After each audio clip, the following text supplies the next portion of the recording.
Welcome to the Southern Underworld, your place for original horror, sci-fi, and thriller content where the stories are always written with heart. Don't forget to like this video, subscribe to the channel, and leave a comment. We'd love to know in what part of the world you are watching and what is your favorite horror movie of all time. Thank you for watching and enjoy the video.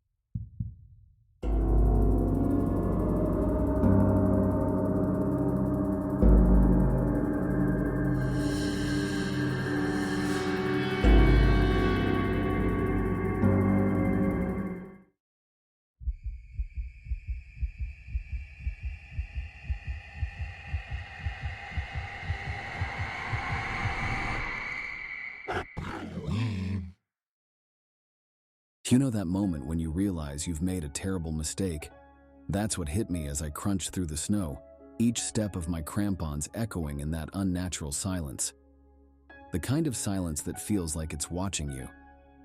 We were close to Camp 4 on Everest, 6 of us plus Paolo, our Sherpa guide. His orange jacket was the only thing keeping us oriented in that white hellscape. The blizzard had come out of nowhere, visibility dropping to almost nothing. "We're nearing Camp 4. Paolo yelled back at us, his voice nearly swallowed by the howling wind. "Just a few more hours to the summit." I nodded, though my face was frozen in a grimace behind my mask. Look, I'd trained for months, but nothing, and I mean nothing, prepares you for the death zone. Every breath burns, every step feels like you're dragging lead weights, and your mind starts playing tricks on you. I glanced back at the others. Annie nearly stumbled into a crevasse, one of those gaping ice mouths that will swallow you whole without a second thought. Kevin lunged and grabbed her just in time. "You okay?" he shouted over the wind. "I'm fine," Annie stuttered through chattering teeth. Just lost my footing." Those two had been dating for years. Kevin had told me in confidence that he planned to propose at the summit. Looking at them now, I wondered if either of them would live to see another sunrise. Marie was behind them, fiddling with her oxygen tank. "Guys, I don't like this," she called out. "The storm's getting worse." Being our team medic, she knew better than anyone what we were risking with each step, deeper into that white hell. Hypoxia, frostbite, edema. Death by a dozen different means. Jason, ever the fucking lawyer, waved off her concerns. "We've come too far to turn back now. We push on." Patience was quiet, which wasn't like her. Her eyes kept darting between the swirling snow and the darkness beyond. For a climate scientist who'd studied these mountains from afar, experiencing their raw power firsthand was clearly messing with her head. The wind grew stronger, visibility dropping to just a few feet ahead. Paolo's orange jacket became nothing more than a smudge in the white. "Paolo?" I called out, squinting through my frosted goggles. "Paolo!" Nothing. Just that eerie silence that seemed to absorb my voice. I felt panic rising in my chest as I fumbled for my radio with my bulky gloves. "Base camp. This is Summit Team Alpha," I stammered. "We've lost visual on our guide. Requesting immediate..." That's when I heard it. A scream. Not human. Not animal. Something else. It echoed off the ice walls around us, vibrating in my bones. I spun around, my headlamp cutting through the blizzard. For just a split second, I saw something. A massive figure covered in fur. Definitely not human. Then it vanished into the whiteout. What the hell was that? Kevin's voice trembled. Before anyone could answer, another scream tore through the storm, this one unmistakably human. Paolo's voice echoed through the howling wind. "Run! It's coming!" His words cut off with a sickening crunch that made my blood freeze in my veins. Silence fell again. That watching, waiting silence. In the swirling white abyss around us, something was hunting. I could feel its hunger like a physical presence. "Move!" Jason shouted, snapping us all into action. We fought through the snow, each step plunging deep into the powder. The storm transformed the mountain into something alien and hostile. My thoughts raced. What had I seen? Was it oxygen deprivation playing tricks on my brain? It couldn't be real. Those kinds of things don't exist, not here, not in reality. but the image of that figure, its fur glistening with frost in the moonlight, wouldn't leave my mind. A low growl rumbled from somewhere behind us. Too close. "Hurry up!" Patience shouted, her scientific composure shattered. There are no predators at this altitude, at least none in the textbooks. Marie stumbled and disappeared into a snowdrift. Kevin pulled her up, his face contorted with effort. "Stay together," he yelled over the wind's howl. "We need shelter," Annie screamed, her mountaineering instincts kicking in. We were breaking every survival rule, scattering in panic, moving blindly in zero visibility. But what choice did we have? There. Jason pointed toward a dark shape looming in the blizzard. An ice cave. We ran toward it, our lungs burning with each gasping breath of thin air. My heart pounded against my ribs. Please, please, please. The cave entrance was a black void in the white expanse. We stumbled inside one after another, trembling from exhaustion and terror. "Roll call," Jason ordered, his voice shaking despite his attempt at control. "Sound off." Jessica, Kevin, Annie, Marie. Silence. "Patience?" Jason called again, dread heavy in his voice. "Patience." Only the wind answered. Annie grabbed her radio, her fingers clumsy with cold and fear. "Mayday! Mayday! This is Summit Team Alpha. We have an injured man down and a climber missing. Request immediate..." Her transmission cut off as a scream pierced the air, Patience's scream. "Oh God," Marie whimpered. "Oh God, oh God." I peered into the swirling storm beyond the cave entrance, my headlamp barely penetrating the dense snow. Something moved out there, followed by a crunching sound that sent ice down my spine. Then nothing but that watching silence. Minutes dragged by like hours. The tension was unbearable. Thud. Something heavy landed at the entrance of our shelter. Patience's severed head stared back at us, her eyes frozen in a final scream. Annie's shriek echoed through the cave. Kevin retched violently. Marie sobbed, her cries bouncing off the icy walls. I couldn't look away. The pristine snow stained crimson. Patience's eyes, once bright with scientific curiosity, were now vacant and lifeless. What kind of creature could do this? What kind of nightmare had we walked into? Crunch, crunch, crunch. Heavy footsteps approached our hideaway. "Back!" Jason hissed, his face chalk white. "Everyone move back! Now!" We scrambled deeper into the cave, ice crystals raining down as we pushed against one another in blind panic. A massive shadow filled the entrance, a hulking figure covered in matted fur, with claws that scraped against the frozen ground and teeth that gleamed in the light of my headlamp. The creature roared, the sound vibrating through the mountain itself. "Run!" I screamed to my petrified friends, and we fled deeper into the darkness, leaving behind our dreams of conquering the summit and any illusion of safety we might have had. The darkness swallowed us whole. That cave twisted deeper into the mountain's guts like some frozen nightmare. All I could hear was our panicked breathing bouncing off those slick walls, amplifying our fear. "Stop," Jason wheezed, doubling over. "Need to regroup." We huddled together like frightened animals. My hand shook as I fumbled with my pack and pulled out a flare. When I struck it, that harsh red glow washed over everyone's faces. Jesus, we looked like ghosts already, gaunt faces, wild eyes. "What the hell was that thing?" Kevin's voice cracked. He had his arm wrapped around Annie, both of them trembling uncontrollably. Marie just rocked back and forth, muttering to herself. Ironic, really. All that medical training, and now she was just cataloging all the ways we were going to die in this frozen hellhole. Annie reached out to touch Marie's shoulder, but her own eyes were brimming with tears. "We shouldn't be here," she whispered. "We never should have come." "Doesn't matter now," Jason snapped. I could see his leadership facade crumbling. The hotshot lawyer wasn't so confident anymore. "We need a plan. Now." My mind was racing, the adrenaline helping me to think clearer. The radios are useless in here. We're on our own. "We can't go back the way we came," Annie said, barely audible. "It's waiting." The silence that followed felt like a physical weight on my chest. "Forward," I said. surprising myself with how steady my voice sounded. We push forward. These caves might lead to another exit. Or trap us like rats, Kevin shot back. His usual optimism had vanished. You got a better idea?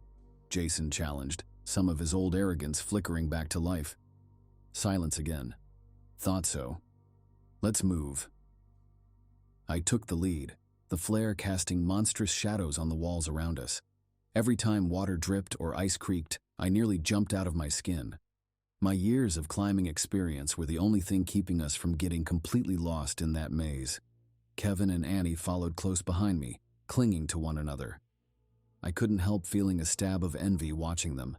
My relationships had always taken a back seat to my climbing ambitions. Funny how facing death makes you question your life choices. Jason brought up the rear, constantly looking back over his shoulder. I could practically see the lawyer in him trying to rationalize what we'd seen, searching for some logical explanation that didn't involve monsters. Marie stumbled along in the middle, clutching her medical kit to her chest like it was a teddy bear. We're all gonna die here, she kept muttering. Hypothermia, starvation, or that thing. We're not dying here, I insisted, turning to face them. We're going to crack. The sound was like a gunshot in that enclosed space. Before any of us could react, the ground just gave way beneath Marie's feet. 1 second she was there, the next she was gone, plummeting into the darkness with a scream that still haunts my nightmares. Marie! Annie lunged forward, but Jason grabbed her. She's gone, he said grimly. We can't help her now. We heard a distant thud, then nothing. Annie's tears froze on her cheeks. We can't just leave her. We have to, I said, my voice hollow. The weight of keeping everyone else alive settled on my shoulders like a boulder. Or we all die. We kept moving, guilt and fear threatening to crush us with every step. That cave seemed endless, a frozen nightmare stretching into infinity. The hours blurred together. Exhaustion clawed at us, making our movements sluggish and our thoughts foggy.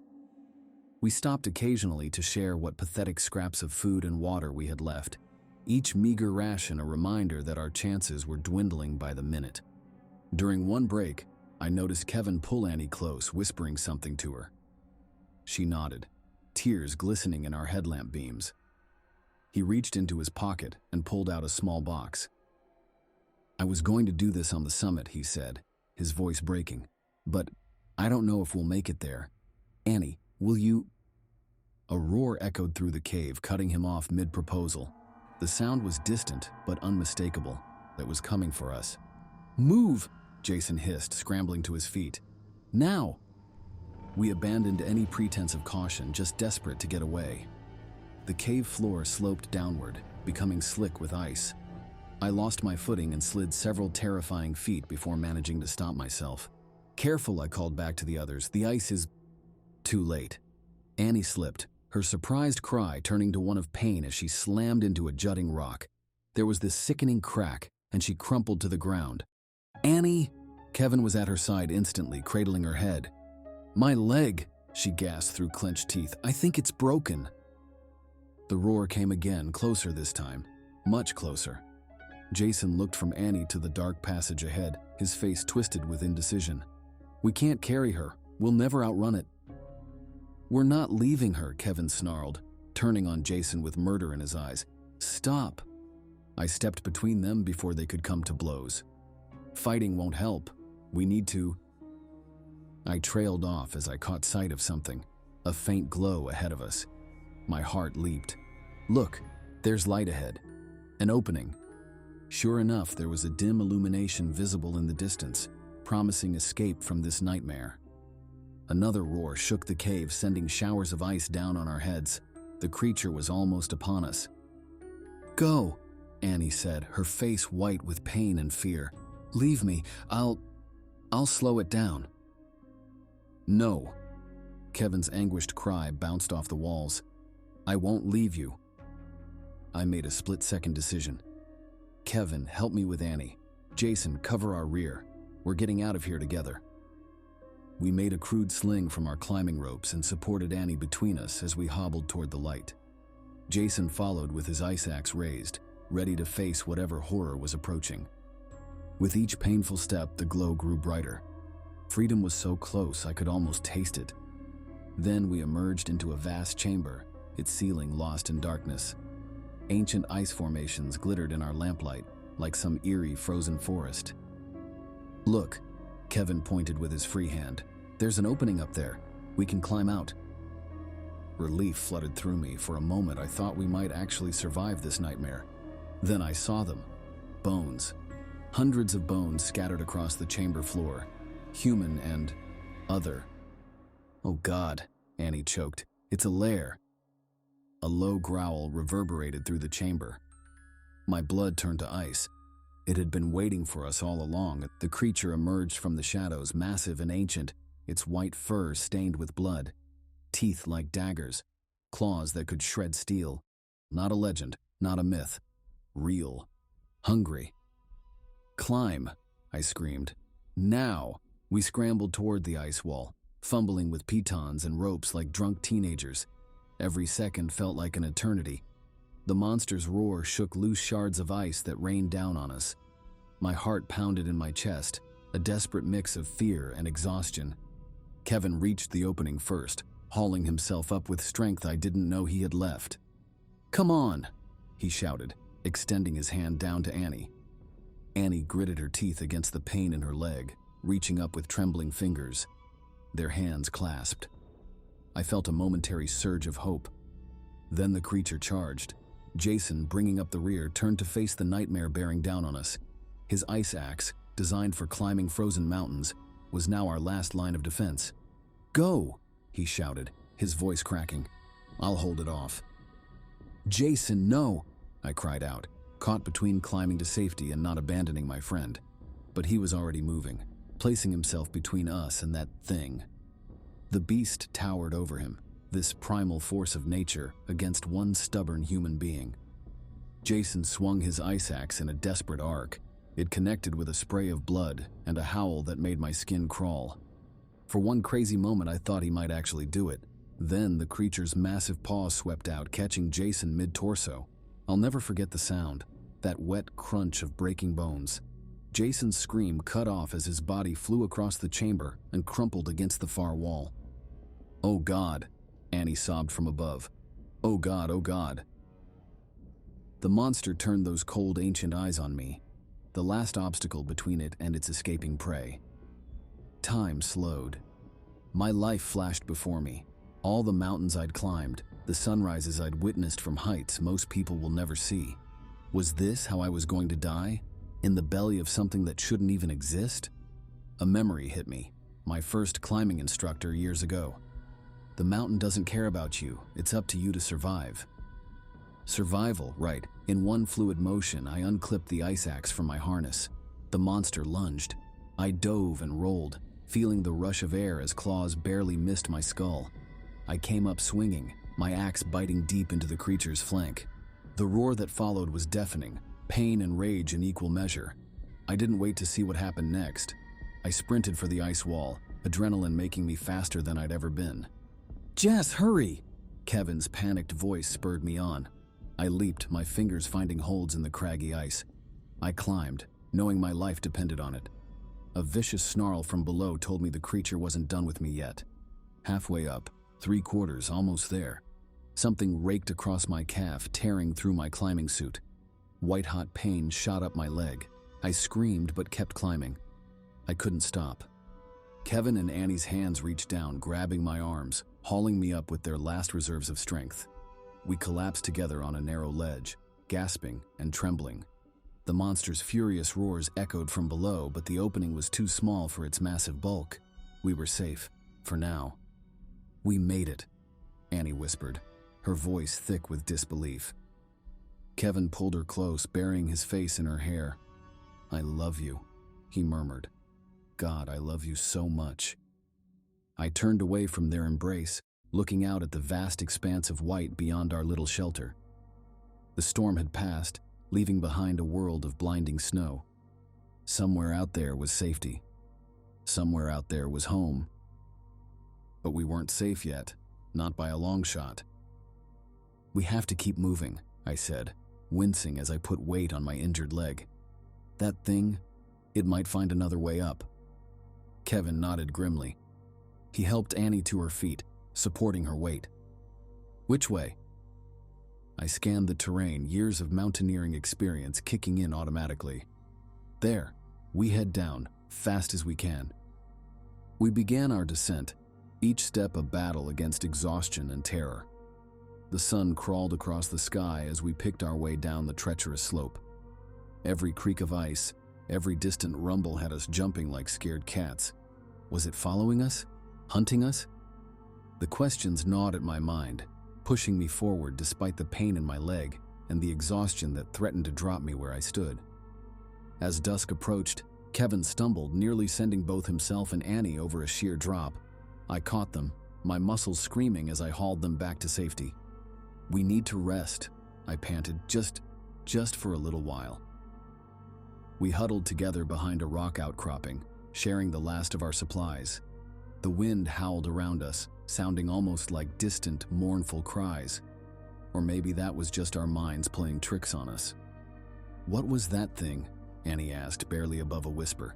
How is it possible? Kevin shook his head. Maybe it's some undiscovered species, something that evolved to survive up here. Does it matter? I cut in. It's real, it killed our friends, and we need to warn people. We fell silent, each lost in our own thoughts. My mind whirled with how impossible this all was. How could we explain what happened? Who would believe us? A sound cut through the wind, a low, rumbling growl. No, Kevin breathed.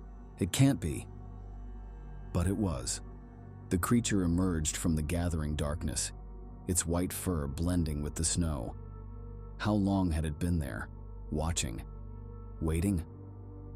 Run! I screamed. We bolted, all thoughts of caution gone in our blind panic. Annie cried out as her broken leg twisted, but Kevin half carried her, desperation giving him strength. I brought up the rear, ice axe clutched in my hand. I could hear the creature's breathing and the crunch of its paws on the snow. It was toying with us, I realized. It could have caught us at any time. A game. We were just part of some twisted game. The realization ignited something in me. Anger overwhelmed the fear. I whirled to face the beast, axe raised. Come on, you bastard, I screamed. The creature paused, almost seeming surprised by my defiance. Then it charged.